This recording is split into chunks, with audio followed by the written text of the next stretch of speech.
Bienvenidos a su podcast Hablemos de Negocios, un espacio para compartir y construir buenas prácticas empresariales desafiando la corriente tradicional en algunos casos. Mi nombre es Johnny Fayad, soy empresario, profesor universitario con más de 30 años de experiencia profesional.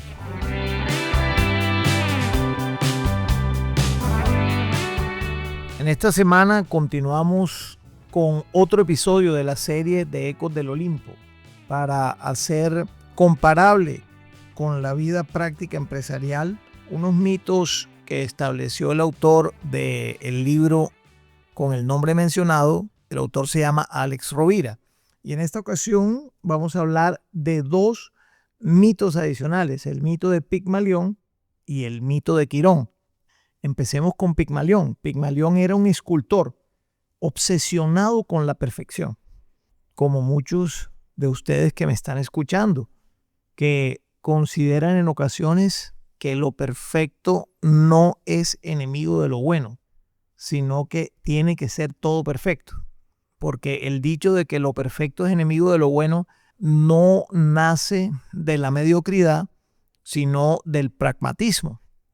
Y el pragmatismo, por supuesto, es lo que determina gran parte del éxito empresarial en todas las organizaciones y sobre todo en el quehacer diario de los líderes. Pigmalión entonces, según el mito, era un escultor obsesionado con la perfección a tal punto que decidió crear la mujer ideal. La esculpió con tal detalle, con tal dedicación, que terminó enamorándose de su propia obra. O sea, se enamoró de lo que él consideraba era la mujer ideal y le puso el nombre de Galatea. Según el mito, esa obra cobró vida producto de la solicitud de Pigmalión a Afrodita para que le concediera ese gran deseo de Pigmalión. Entonces, más allá de lo literal, hay una idea súper poderosa aquí. Y la idea es, terminamos creando aquello en lo que creemos profundamente. Pero fíjate que hay otra idea súper poderosa. Pigmalión esculpió con tal nivel de detalle, con tal dedicación, que terminó enamorándose de su propia obra. Es decir, Pigmalión no solamente creyó en algo, sino que le dedicó tiempo, trabajo, horas intensas, muchas noches, muchos días, para que su visión fuera una realidad.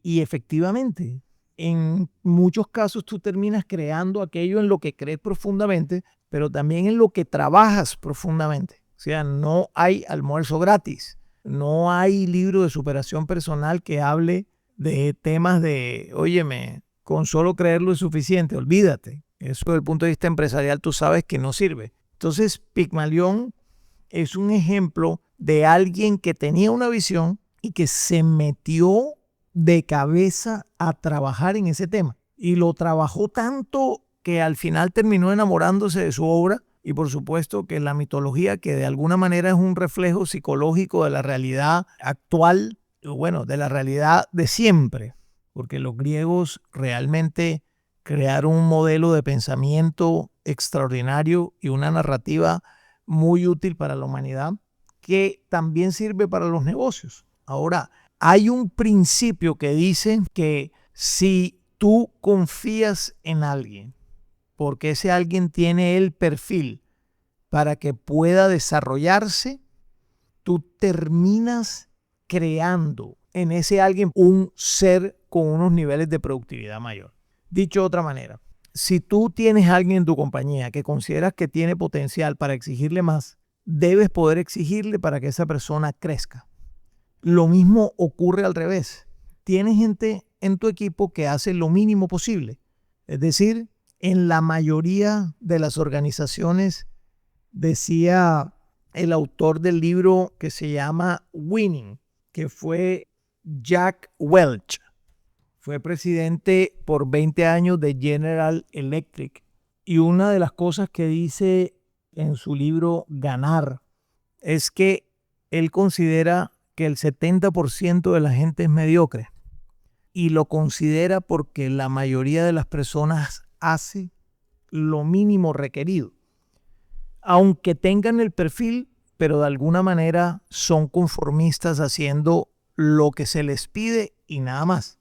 Si tú en tu línea directa, en tu equipo de trabajo, tienes personas que sabes que pueden dar más, pues debes delegarles más, debes exigirle más y por supuesto debes confiar más en esas personas, porque tú le estás viendo potencial donde otros no lo ven. Esa es tu visión, estás esculpiendo tu equipo, porque las personas una vez son más exigidas cuando se sienten que tienen la confianza y que además tú estás allí también para guiarlos, para mantener la visión, terminan creciendo y creciendo el negocio también, por supuesto, tanto tu área como toda la compañía en su conjunto. Hay, para mí, decía Jack Welch, con lo que yo estoy de acuerdo, el 20% de las personas son muy buenas en lo que hacen y hay un 10% que son súper excelentes en lo que hacen.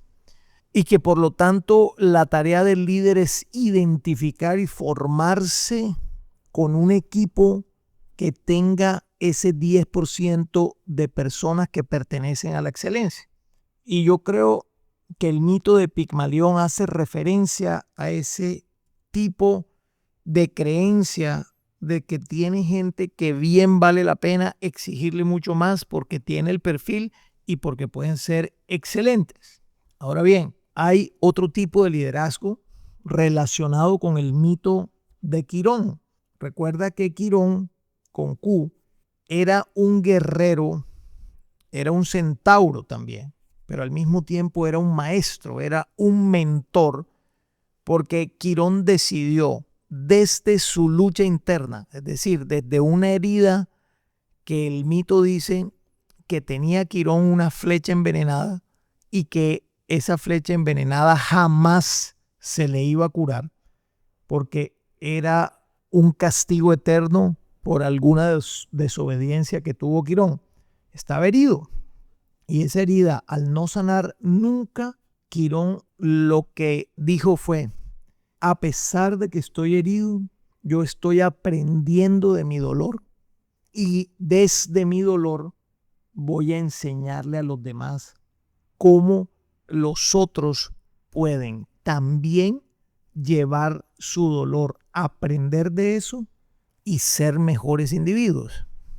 Por una parte, por la otra también, decía Quirón, yo puedo desde el dolor mío enseñarles a otros para de alguna manera prevenir que puedan llegar a tener ese dolor y que puedan comportarse teniendo en cuenta que si hacen A y es incorrecto ese A, porque yo se lo estoy diciendo dada mi experiencia, entonces modifican y hacen B.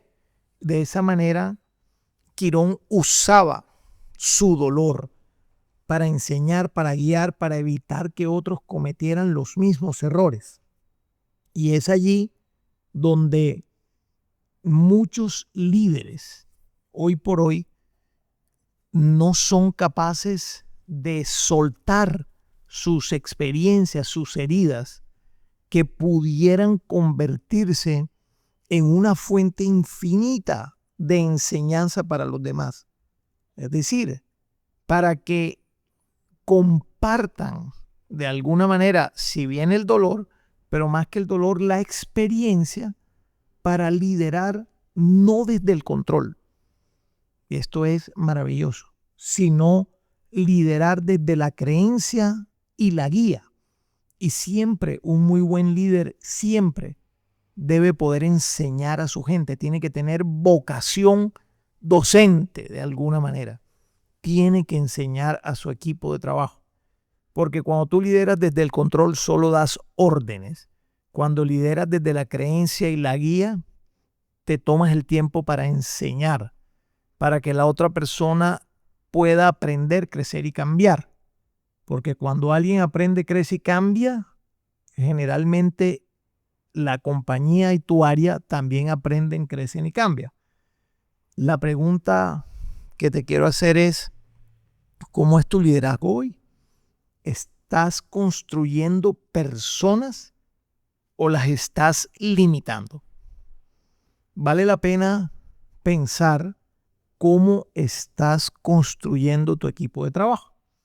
Desde Pigmalión, que esculpió a nivel del detalle y se enamoró de su obra, desde Quirón, que quería ayudar a los demás desde su dolor. Usa tu experiencia, incluso la más dura, como herramienta de formación. Recuerda que tú no necesitas ser perfecto para liderar. Necesitas, eso sí, ser útil para otros.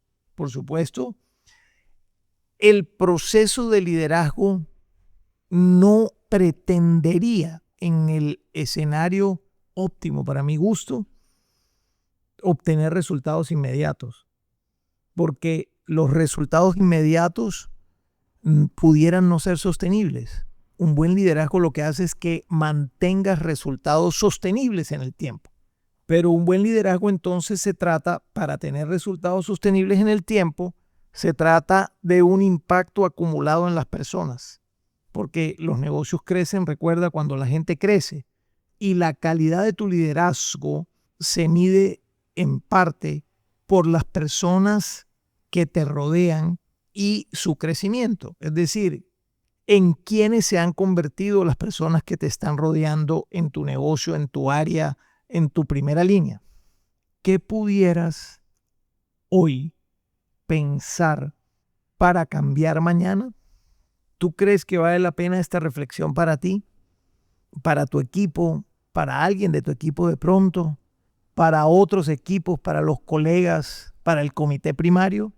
Sugiero que la pongas sobre la mesa, que converses sobre este tema del liderazgo, del mito de Pigmalión, del mito de Quirón, que yo creo que son muy buenas formas de reflexionar y de hacer metáforas para que las personas también saquen sus propias conclusiones. Te invito entonces a que compartas este episodio si te ha parecido interesante con quien consideres le puede interesar. Acuérdate que compartir siempre es muy bueno y al mismo tiempo te pido te suscribas en Spotify o en Apple Podcasts o en YouTube a tu podcast Hablemos de Negocios. Nos escuchamos en el próximo episodio.